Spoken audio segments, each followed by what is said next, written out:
시청자 여러분 안녕하십니까? 출발 성공 투자 박민영입니다. 배당락을 감안해도 어제장은 좀 많이 밀렸습니다. 1990년대 이후로 놓고 봐도 2002년 이후 가장 큰 낙폭을 기록하기도 했는데요. 배당락 관련한 하락으로요. 그만큼 투자 심리가 연말 많이 위축되어 있습니다. 이런 시기에는 정말 굵직한 이벤트나 대형 재료가 나오지 않는 이상 수익을 내기가 조금 어렵게 느껴집니다. 시장의 수급 자체가 없기 때문인 거죠. 새해부터 아마 새롭게 세팅하려는 수급 등이 들어올 것이기 때문에 오늘은 조금 보수적인 관점으로 어떤 섹터와 뉴스들을 파악해야 되는지 정도 대응이 필요할 것 같아요. 한 해를 마무리하는 마지막 거래일입니다. 뉴욕장 마감 내용까지 그리고 우리가 오늘 장을 준비하는 내용까지 같이 전략 챙겨보겠습니다. 지금부터 함께 하시죠. 자, 일단은 1월에 오르면 무조건 오른다. 이런 시장의 이야기가 살짝 나와서 그냥 재미삼아 정리를 좀 해봤습니다. 꽤나 증시가 많이 빠졌던 대로 이 순서를 한번 세워보면 올해 아마도 오늘 하락률을 상승률을 기점으로 봤을 때 5위권, 6위권 정도로 많이 빠진 해가 될 것으로 보입니다. 자, 보통 이렇게 10% 이상 코스피가 빠지고 나서 그 다음에는 거의 다 오르긴 했다라는 통계가 있습니다. 1995년, 96년, 97년도를 제외하고는요. 나머지는 대다수 10% 이상 밀린 후에 그 다음에 반등을 줬는데 이렇게 반등을 주는 때는 언제나 1월에 오른 채로 거래를 마쳤다라고 합니다. 그러니까 1월에 좋은 흐름이 나온다면 내년도도 조금 기대해 볼 만하지 않겠느냐라는 시각도 있는데요. 다분히 통계적인 내용이기 때문에 어떻게 전개될진 전혀 모릅니다. 하지만 새해 앞두고 1월 효과를 좀 기대해보는 마음가짐으로 준비를 해봤고요. 자, 이런 가운데 뉴욕 증시 분위기 어땠을까요? 3대 지수 모두 다 떨어진 채 거래 마쳤습니다. 1% 이상 밀렸죠. 출발할 때만 해도 분위기가 나쁘지는 않았습니다. 밸류 매력도에 대한 호평이 나오면서 테슬라가 장중 6% 정도 폭등하는 흐름도 있었거든요. 다만 시간이 갈수록 그 의지가 약해졌고요. 테슬라가 상승폭을 반납했습니다. 되려 경기 침체 이슈가 부각됐고 중국발 인플레이션 부담감이 경기 침체를 또 자극하지 않을까 이런 이야기가 나왔습니다. 에너지와 원자재 수요가 중국 측에서 굉장히 크기 때문에 인플레를 자극하면 또 고강도 긴축이다. 이 논리가 계속해서 반복이 되고 있습니다. 그러면서 3대 지수에는 부담이 됐고요. 10년물 국채금리 상승도 빅테크를 중심으로 낙폭을 더 키우는데 일조하기도 했습니다. 어제까지만 해도 이 중국이 리오프닝을 하면 원유 수요가 늘 것이다라며 유가가 계속 올라갔었는데요. 이내 유가가 떨어졌습니다. 단기적으로 중국의 코로나 확진자가 너무나 많기 때문에 원유 수요가 되려 줄 수 있다라는 시각이 나왔고요. 유가 하락에 일조를 했죠. 애플은 떨어졌습니다. 애플의 하락은 테슬라 하락보다 조금 더 뉴욕장에는 큰 의미를 지닙니다. 시가총액 1위 기업이고 나름 그래도 잘 버텼다라는 상징성이 있었기 때문이죠. 애플이 3% 이상 밀리면서 시장 지표로서 투자 심리 위축을 조금 말하는 게 아니냐라고 시장은 걱정하고 있습니다. 자, 트위터, 테슬라 이야기 연일 끊기지 않고 있는데요. 어제 일론 머스크가 본인의 트위터에 이런 글을 올렸다고 하죠. 광대차에 탄 광대가 되지 마세요. 이미 늦었어요. 하하. 듣고 있으면 투자자들을 조롱하는 것인가? 라는 느낌을 살짝 받습니다. 어찌됐건 많은 이들은 이 트위터에 좀 격분하는 모습을 보였고요. 사랑과 배신이라는 타이틀을 쓴 건 많은 한국 투자자들 그리고 미국에서도 마찬가지겠지만 일론 머스크를 사랑했던 이들이 많았기 때문입니다. 대표적으로 최근 2년 동안 한국의 개인 투자자들이 미국 주식에서 많이 산 종목 압도적인 1위가 바로 테슬라였습니다. 하지만 2년 고점 대비 저점 사이가 마이너스 73%이고요. 엔비디아, 애플, 아이온큐, 마이크로소프트 등등이 그 뒤를 잇고 있습니다. 이 테슬라에 대해서 73% 정도 빠지다 보니까 그래도 이젠 좀 사볼만 한데 라는 시각 등도 꽤 나오긴 합니다. 밸런스에서요. 워렌 버핏도 이 가격 정도면 사지 않겠어? 라며 화두를 띄웠습니다. 테슬라가 많이 빠지면서 밸류로 놓고 봤을 때 가치주로 변화하고 있다라는 코멘트를 달았고요. 모건 스탠리도 지금 하락은 매수 기회다. 웨드부시도 월가의 악당 취급을 받고 있지만 장기 관점에선 지금 살 때다라고 말하기도 했습니다. 그래서 장중에 6% 정도 오르기도 했고요. 오늘 다른 종목이 다 빠질 때 혼자 3% 상승으로 거래를 마친 이유기도 했죠. 하지만 6%에서 3%로 상승분을 반납한 것도 분명 이유가 있을 겁니다. 목표가 하향 조정 움직임은 계속 나왔고요. 경기 침체 온다 하는데 경기 침체가 온다면 결국에는 전기차 비싼 만큼 수요 타격을 받지 않겠느냐라는 이야기입니다. 여러 가지 내용들이 싸우고 있는 가운데 명확한 건 테슬라가 정말 많이 빠졌다라는 건데 그게 지금의 재평가인지 아닌지에 대해서는 고민이 좀 필요해 보입니다. 자, 또 하나가 여기서 눈에 띄는 게 바로 애플이죠. 애플이 3% 이상 빠지면서 오늘 대형 종목 중에서는 낙폭이 가장 컸습니다. 52주 신저가를 기록했는데 이 부분도 좀 보죠. 애플은 공급 차질에 대한 우려감 중국에서 또 계속 시작이 되고 있죠. 그리고 수요 둔화 우려가 확산이 됐습니다.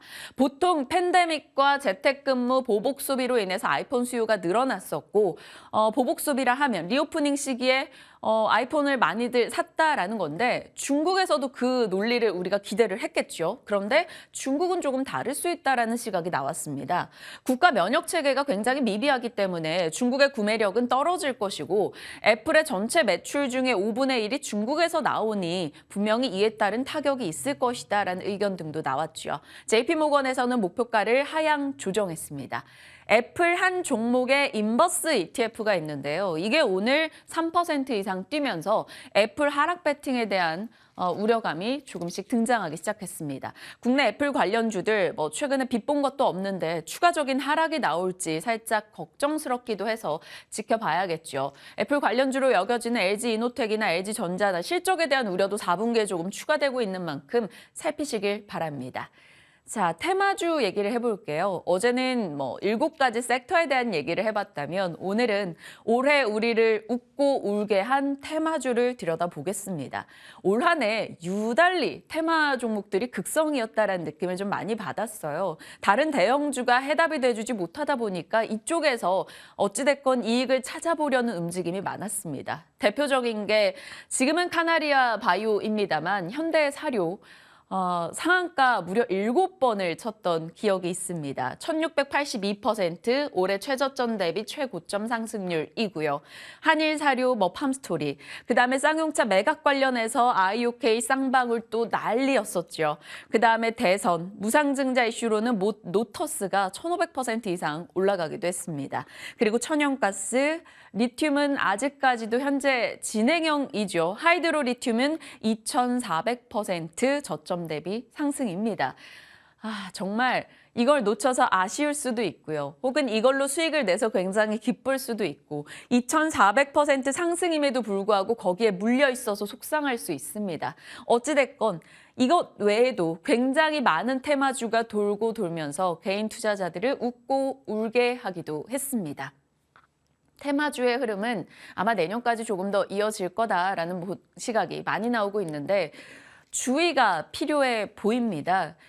보이십니까? 이게 노터스나 실리콘2나 이런 일부 종목들, 테마성으로 엮여 올라갔던 종목들의 1년 차트인데요. 정말 말도 안 되게 급등을 했다가 순식간에 떨어지며 급등과 급락을 보인 후 그다음에 탈출 기회조차 주지 않는 흐름이 나타나고 있습니다. 이 사이에서 굉장히 많은 개인 투자자들의 피해도 있었을 것 같고요.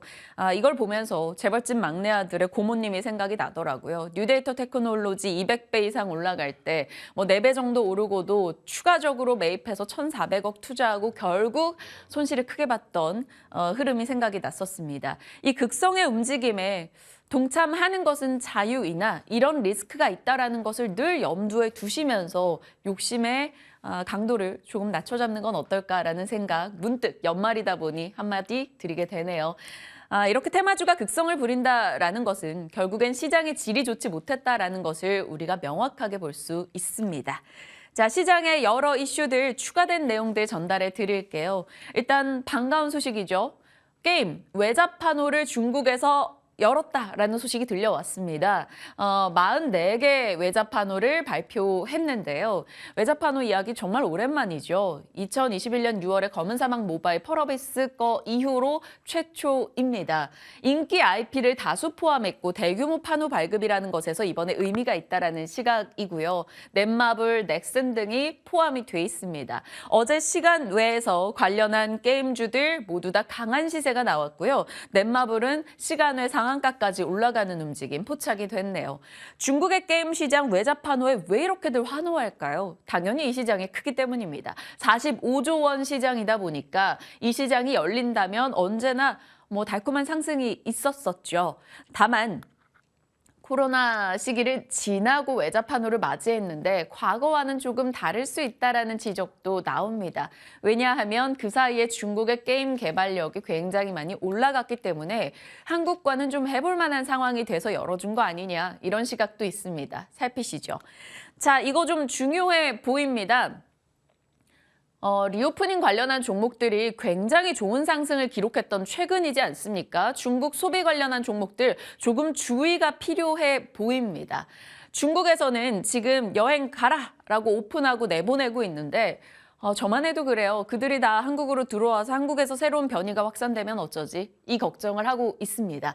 그러다 보니까 주변국들은 불안하다라는 거죠. 그래서 오늘 미국에서도요. 1월 5일부터 중국에서 출발하는 여행객들은 코로나 음성 확인서를 제출하라라는 내용이 전달이 됐고요. 미국의 호텔과 숙박 그리고 항공사들의 주가가 이 영향에 내려갔습니다. 그렇다면 국내에서도 들어오는 여행객 수가 줄 수 있다라는 점을 감안을 해본다면 소비주의 심리가 중국 소비주의 심리가 꺾일 수 있다는 점을 염두에 두시죠. 이건 장기적 관점은 아닙니다. 단기적으로는 오른 만큼 이 이슈에 좀 더 민감하게 반응할 수 있다는 점 보유자분들은 체크하시길 바랄게요. 일본에서도 대응을 내놨죠. 30일부터 중국 본토, 홍콩, 마카오에서 출발한 항공편은 도쿄 나리타를 비롯한 일부 국제공항만 이용이 가능하다. 이 말은 즉슨 관광지로 많이 가는 후쿠오카라던가 홋카이도라던가 아니면 오키나와 이런 쪽은 국제공항에 이들이 들어갈 수 없다라는 겁니다. 그렇다면 이런 움직임이 계속 추가될 경우에는 중국 소비주들 단기적 변동을 충분히 맞이할 수 있지 않을까 살펴보자라는 거고요. 우리 측에서는 어떤가 하고 들여다봤더니 중국의 입국자 코로나 방역 대책 30일에 논의하고 발표하겠다라고 얘기를 꺼내놨습니다. 그 전까지는 내용 좀 살펴보시길 바랄게요. 주의사항입니다. 자, 이거는 기대 요소고요. 대형마트 쉬는 날 온라인 배송이 가능해진다라고 합니다. 영업 제한 시간에 새벽 배송도 가능하고요. 의무 휴업일에 온라인 배송도 가능해집니다. 그렇다면 이마트, 롯데쇼핑, GS 리테일, CJC 푸드 등의 종목들에서 좀 아이디어를 착안할 수 있지 않을까 생각이 돼서 이 이슈 살짝 정리를 해봤습니다. 다음 뉴스는요. 이거는 저만 관심을 두고 있는 걸 수도 있습니다. 블룸버그에서 지금 주문해도 항공기 받는 데까지는 8년이 걸린다라고 합니다. 갑작스럽게 전 세계적으로 여행 수요가 늘어서 항공기 주문이 꽉 증가를 했는데 항공기가 없다라는 거죠. 제프리스 LCC 측에서는 지금 13,000여 대 항공기 주문이 밀려 있다라고 했습니다. 그렇다면 항공기 제작 관련해서는 조금 빛을 볼 수 있지 않을까라는 뇌피셜을 살짝 해보는데 이 항공기 제작 관련주들 미국에서도 강세를 보이기는 했습니다. 오늘 새벽에 국내에서 항공기 제작과 관련된 업체들이야 전통적인 방산주들도 많이 들어가 있죠. 방위산업 관련해서도 모멘텀이 계속 나오고 있는 만큼 교집합 종목 찾아서 대응을 해본다면 그래도 리스크도 줄이고 기대 요소 하나 추가할 수 있지 않을까라는 생각이 듭니다. 자, 여러 이슈 담았어요. 이 중에서 시장 반응이 보일 종목들 어떤 것들이 있을지 같이 점검해 나가도록 하겠습니다. 진만쌤 곧장 모셔보도록 할게요.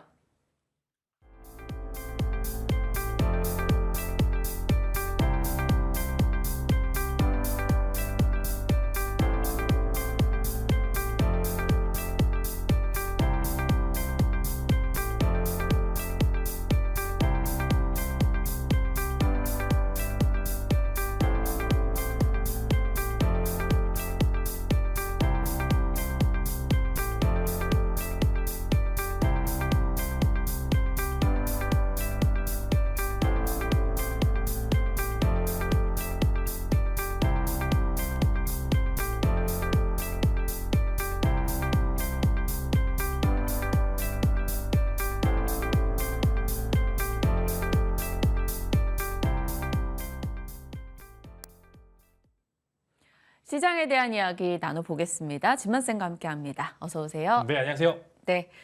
앞서 제가 이제 이주 앵커님 오늘 마지막 방송 하고 마음이 굉장히 심란했거든요. 네. 또 오랫동안 함께했던 선배여서 그래갖고 할 말이 있었는데 브리핑하면서 말을 다 까먹었었어요. 네. 근데 딱 이 질문을 진만쌤이 짚어주셔가지고 요거는 꼭 해야겠습니다. 어제 금융투자 중심으로 굉장히 거센 매도세가 나왔잖아요. 어찌됐건 단기 배당을 노린 자금들, 뭐 개인들의 양도세 매도 물량을 받는 자금들이 어제 오늘 또 계속 쏟아지지 않을까 걱정스러운데 이 수급적인 논리를 봤을 때 시장 어떻게 전략을 짜야 될까요? 네, 제가 화요일에 나와서 조심하자라고 또 말씀을 드렸습니다. 이제 분명히 배당락만을 노릴 이런 이제 수급도 충분히 존재를 했고 그들은 이제 뭐 선물로 해지를 하는 부분들이 있어서 이제 대략 한 2.5조를 매수를 했고 어제 한 1조 정도를 매도를 했습니다. 그래서 한 1조 정도 가까이 아직 추가 매도 물량이 남아 있는데 일단 어제 외국인 기관들의 선물 매수세를 봤었을 때는 이제 그런 부분들이 있어서 오늘 오전 정도면 어느 정도 이제 매도 물량이 다 나올 것으로 예상이 되고요. 사실 좀 걱정을 했어. 이제 어제 미국장이 그래도 바닥권에서 조금 괜찮은 모습을 보여줄 줄 알았는데 결국 애플이 결국 수요를 못 이기고 이제 좀 하락하는 모습을 보여서 이제 아마 이렇게 될 겁니다. 나스닥 족식 이제 미국 빅테크 기업들이 하루 단위로 돌아가면서 계속 시장에 혼조를 줄 것 같고요. 이제 그저께는 이제 테슬라, 어제는 애플, 그다음에 이어서 뭐 마이크로소프트라든지 기타 뭐 아마존, 네. 기타 여러 가지 하루에 한 종목씩 이렇게 좀 시장을 좀 해치는 종목들이 나올 것으로 예상이 되기 때문에 좀 이제 그 부분들 좀 참고하시면 좋을 것 같고요. 일단 한국장으로 넘어오게 되면 어제 유난히 2차 전지 종목들이 많이 빠졌습니다. 그래서 상당히 굉장히 걱정하시고 계신 분들도 많을 것으로 좀 생각이 되고 있는데 사실 이제는 오늘 정도 추가 매수 이제 어제 가장 많이 받은 질문이 추가 매수해도 될까요?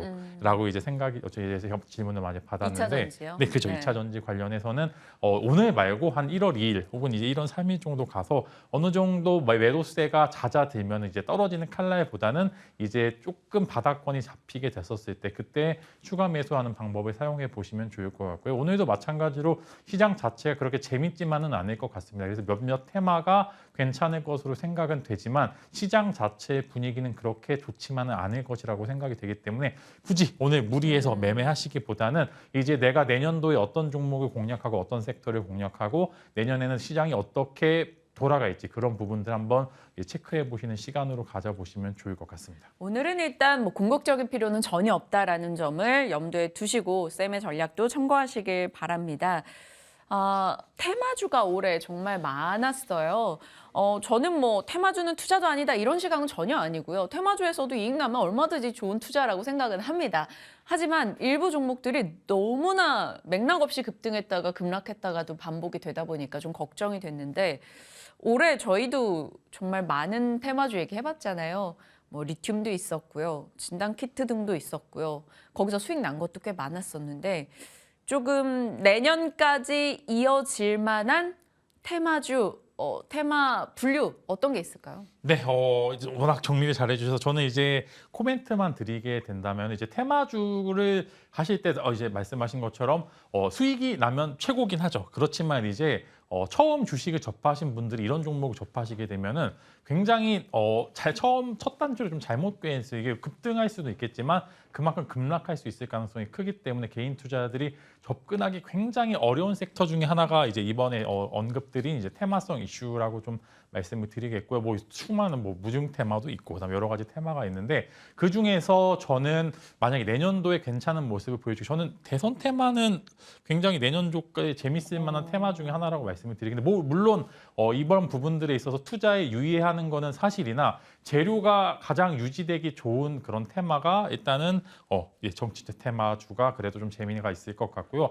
아무래도 뭐 리튬 테마, 뭐 니켈 테마 같은 광물 테마는 내년도 굉장히 어려운 상황을 보여줄 것으로 생각이 되기 때문에 이런 부분들 혹여나 반등을 줬었을 때 일단 일부 매도하는 포지션 잡아 가시면 좋을 것 같습니다. 무중 테마는 아직 최근에도 좀 조금씩 나오고 있는데 무중이 끝나고서 이제 그 물량을 정리하러 가는 그 과정이 있어서 일부 좀 상승세가 나왔던 거지 그 모멘텀 자체가 유지된 거는 아니기 때문에 네. 준비해 보시면 좋을 것 같고요. 그다음에 2차 전지를 신사업으로 해서 이제 올해 유난히 급등한 몇몇 종목들이 있습니다. 조심하셔야 됩니다. 그런 부분들 이게 지속이 될지 여부도 불확실하고 2차 전지 시장 자체가 내년에 조금 불확실성이 커지기 때문에 2차 전지 신사업 테마 꼭 조심하셔야 된다라고 말씀을 드리겠고, 최근에 올해 또 폐배터리 테마도 나쁘지 않았었는데 폐배터리 테마는 내년 중순 정도에 꽤나 좋은 모습을 보여줄 것으로 생각이 됩니다.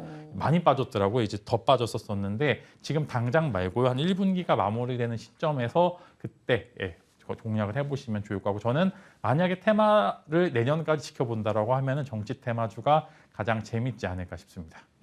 정치 테마주. 아, 너무 무서운데. 그래도 쌤과 함께 좀 가이드를 해주신다면 저희도 한번 좋은 수익 날 수 있게 뭐 그 종목들 그때그때 한번 얘기 좀 해주시고요. 2차 전지 쪽에서 파생되는 테마들 대다수 조심해야 되지만 지난번 시간 충전도 그렇고 폐배터리 쪽은 그래도 관심을 좀 두자라는 의견이신 거죠? 네, 재료의 지속성이나 이제 여러 가지 종목들 시가총액을 고려를 했었을 때 지금 뭐 소재나 여러 가지 종목들은 지금 사실 성장성을 조금 저해받는 시간이라고 말씀을 드리겠고요. 이제 내년도에도 재료가 계속적으로 나올 종목과 섹터는 아무래도 충전 쪽, 최근에 다뤘죠. 충전 네. 쪽과 폐배터리 쪽은 아마 계속적으로 이슈가 나올 것으로 예상이 되기 때문에 재료의 지속성이, 그러니까 즉 이제 장기 레이스를 갔었을 때 중간중간에 계속 먹을 것을 공급해 줄 수 있을 만한 그런 섹터를 공략하셔야지만 이런 어려운 시장 내에서 이제 살아남을 수 있다라고 좀 말씀을 드리겠습니다. 전기차는 치고 나갔었고 이제는 그것의 비용이나 뭐 여러 가지 좀 문제가 되는 아직 고민거리들이 남아 있습니다. 그렇다면 인프라 쪽에서 이제 충전과 폐배터리 쪽은 내년도 관심을 가질 만한 테마다라고 말씀 주셨네요. 자, 다음 섹터 가겠습니다. 제가 세탁소에 갔다가 세탁소 아주머니께서 펄어비스 주식 차트를 열고 비명을 지르는 모습을 봤던 기억이 있어요. 뭐 한 2달 전인데 그분의 이제 저희 경제방송 채널을 틀어놓고 막 돌리시면서 보시면서 게임주를 샀다가 뭐 손실을 봤다는데 저희 방송은 아니었습니다. 어쨌건 그런 고민들을 개인 투자자분들이 정말 많이 하실 거예요. 게임주. 네.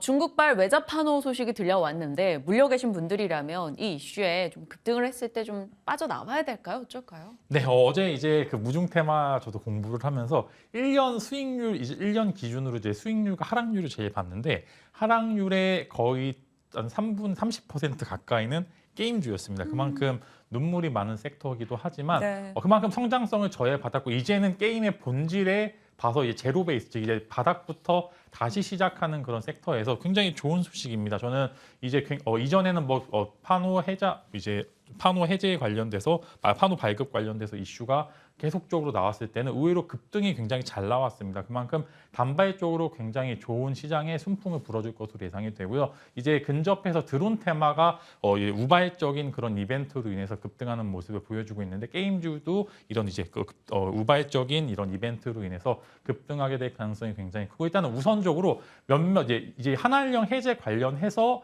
이제 판호가 발급될 가능성이 굉장히 크기 때문에 게임주 좋을 거야가 아니라 몇몇 종목이 판호를 발급받았다라는 확실한 일단은 그런 부분들이 좀 있기 때문에 특정 몇몇 종목들이 딱 눈에 띄죠. 뭐 넷마블도 어제 시간에 거래해서 굉장히 급등했고, 뭐 넥슨 게임즈도 급등했고, 그다음에 스마일게이트 관련주들도 오늘 지켜보시면 좋을 것 같은 게, 아무래도 시장이 어렵다 보니까 이제 바닥에서 올라오는 시점에서 판호가 다시 한번 이제 이슈를 받으면서 추가적인 상승을 이끌 수도 있기 때문에 오늘 갭이 그렇게 크지 않다라고 하면 시초 공략도 충분히 가능하다라는 말씀과 함께 저는 그 안에서 일단은 넥슨 관련주로는 뭐 넥슨 게임즈 일단 지켜보시면 네. 좋을 거고, 항상 역배열에서 잘 미는 종목 중에 하나가 넥슨 게임즈이기 때문에 관심 가져보시면 좋을 것 같고, 스마일게이트 관련주로는 썬데이 토즈가 이제 최대 조지가 이제 스마일게이트이기 때문에 상장 주식은 아니기 때문에 이제 관련주로는 썬데이 토즈를 좀 관심 가져보시면 좋을 것 같습니다. 이거는 투자 기간을 어떻게 잡아요? 저는 오늘 어느 정도 마무리 해주시면 좋을 것 같은 게, 단기 다음 트레이딩. 주에 또 이제 한국장이 이제 금요일날 휴장을 하면서 이제 어떻게 될지가 좀 이제 불투명하기 때문에 단발적인 요소로만 체크를 하시겠고요. 사실 상한가를 가지 않으면은 이제 사실 그런 부분들이 매물로 출회될 가능성이 추가적으로 네. 존재를 하기 때문에, 만약에 대장주 하나가 상한가를 가서 거기서부터 다시 이제 밑에 수급이 올라오게 된다라고 하면은 이게 다음 주까지 지속될 가능성이 있겠지만, 중간에 달리다가 지치게 될 경우에 다 같이 주저앉는 경우가 있을 수도 있기 때문에 투자 포인트로는 일단 1차적으로는 단기적으로만 보자. 그러나 이제 대장주가 상한가를 가기 시작하면 그때부터는 상황이 좀 다르게 변하게 될 수 있다. 이렇게 코멘트 드리도록 하겠습니다. 네, 게임주 오늘 뭐 대응해 보실 분들이라면 오늘 장에서 정리를 해보자라고 첨언까지 저희 받아봤습니다. 그 어떤 영화 제목인지는 모르겠지만 뭐 명분이 없다 아닙니까? 뭐 이런 대사 있잖아요. 요즘 증시가 그래요. 많이 빠져있는 종목에 명분 하나만 추가되면 확 올라가고 조금 오른 종목에 떨어질 명분 하나만 추가되면 쫙 빠집니다. 리오프닝 주가요. 이 명분이 추가가 됐죠. 이 중국이 오픈을 할 것이다. 그러면서 급등을 나타냈는데 지금 단기적으로는 주변국들이 이제 문을 좀 걸어 닫겠다라는 움직임이 나와요. 그러면 생각보다 우리도 그런 거에 동참을 하면 소비주들은 단기적 변동 이렇게 명분을 받는 거 아닐까요? 네, 전 소비주 관련해서 딱 코멘트 드리면은 좋을 겁니다. 만약에 보복 소비가 이루어지게 될 경우 사실 한국도 보복 소비 한창 나왔을 네. 때 정말로 막 구하기 힘든 뭐 신발도 많고 그다음에 가방도 많고 그때 정말 어마어마했었는데 이제 13억 인구가 보복 소비를 하게 된다라고 하면은 정말 엄청나게 말씀을 드리겠고요. 만약에 두 가지 포인트로 접근이 가능합니다. 이제 한국이 빗장을 닫느냐, 빗장을 여느냐 그 차이라고 좀 말씀을 드리겠는데 30일에 발표가 그죠, 되겠죠. 네. 그래서 이게 이슈 이전에 어느 정도 정리는 필요. 혹시나 문을 걸어 잠그게 될 경우에 이제 그때까지 올랐던 이제 기업들이 쭉 빠질 수 있을 가능성이 존재를 하기 때문에 이런 부분들 체크를 해보시면 좋을 것 같고 의외로 방금 이전에 설명드렸죠. 게임주가 그렇게 되면은 오히려 좋을 수가 있겠죠. 만약에 중국이 춘절 이전에 문을 닫게 될 경우에는 관련해서 게임주가 오히려 수혜를 받을 수도 있겠지만 일단 리오프닝주 최근에 관련해서 뭐 여러 가지 종목들 이제 뭐 면세 관련주들이 많이 오르고 여행 관련 이제 대행사들이 많이 오르게 됐는데 저는 일단 단기적으로는 추가 상승 가능성에 무게를 좀 두고 있습니다. 네. 아무래도 오늘까지는 랠리가 좀 이어질 것으로 생각이 되고 최근에 LCC들도 적자에서 흑자로 전환되는 시점에서 굉장히 좋은 모멘텀을 보여주기 때문에 마찬가지로 일단 면세점 관련주로는 호텔신라와 글로벌 텍스프리 두 종목을 관심을 가져보시면 좋을 것 같고 최근에 수급도 굉장히 긍정적으로 나오고 있습니다. 그래서 면세 관련주로는 호텔신라와 글로벌 텍스프리, 여행 관련주로는 하나투어와 참 좋은 여행. 이제 어떻게 분류를 했냐면은 이제 왼쪽에 있는 종목은 약간 우량주, 그다음에 오른쪽에 있는 종목은 살짝 가벼운 종목들 위주로 제가 말씀을 드렸으니까 이제 수익률은 아무래도 이제 우측에 있는 참 좋은 여행이나 글로벌 텍스트리가 조금 더 좋은 모습을 보여줄 것으로 생각이 되기 때문에 입맛 따라서 한두 종목 정도는 내년 춘절 이전까지 공략을 해보셔도 좋을 것 같습니다. 좋습니다. 하나투어는요, 의견 어떻게 가져가세요? 좀 더 구체적으로 주신다면 이게 10월 11일에 저희 진만스픽 종목이었고 한 20% 정도 수익 구간입니다. GKL도 저희 들어가 있어요. 17% 수익. AS 겸해서 이들 종목에 대한 전략도 더 춘절 전까지 끌고 간다? 네, 하나투어도 마찬가지로 저는 춘절 이전까지 좀 끌고 가고 싶고요. 아무래도 주가 부양을 해야 되는 시기입니다. 사실 하나투어가 이제 좀 회사가 이제 최대 주주가 변경된 지 얼마 안 됐는데 워낙 고가에 들어가서 지금 한 7만 원과 8만 원대에서 진입을 한 걸로 제가 기억을 하고 있는데 관련해서 저는 조금 더 상승 랠리가 나올 수 있을 것 같다. 대략 7만 원에서 8만 원 정도까지 상승 랠리는 이어갈 수 있으니까 저는 보유자분들 조금만 더 기다리시고요. 이제 신규도 진입할 수 있을 만한 시간이니까 혹여나 오늘 이제 나스닥 하락으로 인해서 하락 시작하게 될 경우 시초가 담아보기 굉장히 좋을 것 같다라고 코멘트 드리면 좋을 것 같아요. 네, GKL은요? GK도 마찬가지로 저도 추가 상승 충분히 가능한 게 중국인들이 또 도박을 좋아합니다. 도박을 좋아하기 때문에 이제 그런 부분들로 있어서 이제 워낙 이제 사실 중국인 관광객들이 와서 카지노에서 굉장히 돈을 많이 씁니다. 맞아요. 일본 관광객과 중국인 관광객들이 카지노에서 돈 많이 쓰는 건 이미 많이 증명되고 여러 가지 리포트를 통해서 접해 봤을 거기 때문에 저는 만약에 수혜를 받는다라고 하면 이쪽이 오히려 직수혜가 될 가능성 충분히 있기 때문에 관련해서 GKL이나 파라다이스 같은 이제 호텔이나 그다음에 이제 카지노 관련 종목들도 추가 상승세 충분히 있을 수도 있습니다. 그냥 이거는 뭐 테마 대응으로 봤을 때요. 만약에 입국 강화 요건으로 꼭 키트를 해가지고 음성이냐 양성이냐 확인하고 들어오게 하게 된다면 네. 진단 키트 종목들도 조금의 단기 트레이딩은 있을까요? 네, 일단 키트주를 먼저 말씀을 드리면 사실 이제 자가 진단 키트로 그것을 검사를 하기보다는 이제 공항에서 들어올 때는 PCR 검사를 좀 위주로 좀 하고 있는데 전체적인 섹터 자체가 증가하게 될 가능성이 좀 존재를 합니다. 사실 뭐 PCR 오를 때 뭐 진단 키트도 이제 개인 진단 키트도 같이 오르는 모습을 보여주고 있기 때문에 아마 최근에 진단 키트 관련 주제 최근에 많이 올라가지고 이제 양도세 차익 물량도 많이 맞은 그런 이제 기업들도 굉장히 많은데 저는 키트주 충분히 트레이딩하기 좋은 시간인데 다만 오늘보다는 어느 정도 바닥이 잡혔을 때 일단은 매수를 해 보시는 것도 좋을 것 같다라는 말씀으로 정리해드리도록 하겠습니다. 네. 우리가 과연 어떻게 문을 걸어 잠그는 방법을 어떻게 선택할지에 대해서 여러분 좀 지켜보시길 바랍니다. 이슈 나오는 대로 저희도 같이 호흡하며 전하도록 할게요. 자, 참 많은 종목들에 대해서 매일같이 질문을 드리고 답변을 받고 있습니다. 쌤과의 시간은 참 아쉽게 항상 저희가 질문이 너무 많다 보니까 그래서 좀 그 시간에 대체할 시간 마련돼 있다고요? 네, 이어서 이제 8시 30분에 이제 공개 방송 진행을 하고요. 제가 올해 시청자들 덕분에 이제 많은 사랑을 받았는데 이제 내년도 선물 보따리 한번 풀어보면서 이제 방송에서 못다한 이제 디테일한 이야기들 이어서 8시 반에 말씀을 드리겠고요. 내년도 관심 섹터 이제 어떤 종목을 봐야 되는 거고 어떤 종목은 위험한지 여부를 제가 한번 디테일하게 제가 어제 열심히 공부를 했기 때문에 이제 많이 오셔서 관련 정보 많이 받아가시길 바라겠습니다. 참 다양한 섹터에 대해서 발빠르게 전략을 주셨습니다. 한 해 동안 단 한 차례 지각도 없으셨어요. 이 새벽에 하는데 그만큼 성실한 진만쌤과 꾸준히 여러분도 호흡해 주시길 바랄게요. 올해도 감사했고요. 내년에도 잘 부탁드립니다. 고맙습니다.